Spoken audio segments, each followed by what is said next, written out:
All right, welcome back to part 3 in simplifying the polynomial expressions. So this step 1 is a different way to simplify and solve the problem. I use a method, it's called KCC, or keep, change, change. Going to take the terms here in this first set of parentheses, they're going to stay exactly the same. I'm just going to rewrite them below. I'm going to keep them the same. Then I'm going to take this negative or a subtraction sign and change it. I'm going to change the sign to a plus sign. And then the last change is with each term inside the parentheses. So if it's a positive 2, I'm going to change it to a negative 2. I'll show you here in a second. If it's a negative 1y, I'm going to change that to a positive 1y. And if it's a positive 4z, I'm going to change that positive 4 into a negative. And let me show that to you now. Again, if I'm going too fast, please stop, pause, rewind the video. And so you can see here now, all of these terms have been kept the same. Then the minus sign or the negative sign is now a plus sign. I changed it. And each value inside the parentheses to the right, I have also changed as well. Now I'd like to go through and combine these like terms. Okay, so you can see here, keep. All of these have been kept the same.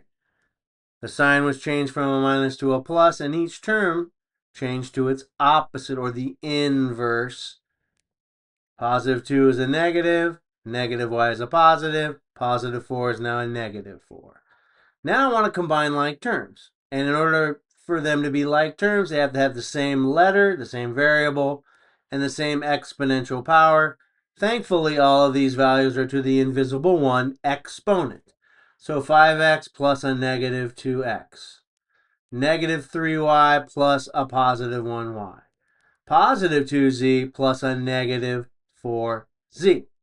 And so let's just simplify that. 5 plus a negative 2 is a positive 3x. Again, separate the terms with the plus sign. Negative 3 plus 1 is a negative 2y. Separate the next terms with the plus sign. Positive 2 plus a negative 4 is a negative 2z. So again, showing this here, either or is exactly the same.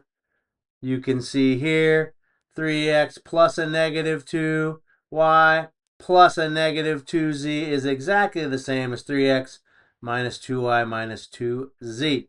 The only difference is there's a plus sign in between the terms, which in my opinion clarifies and makes things so much easier.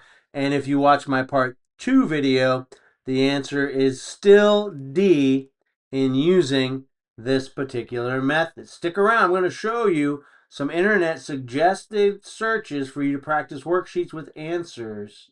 All right, like I said, here are some internet search suggestions to find practice worksheets with answers on distribution property, like term and combining like terms, multiplying positive and negative integers. Remember, these are worksheets with answers on adding and subtracting integers. Integers are those positive and negative numbers.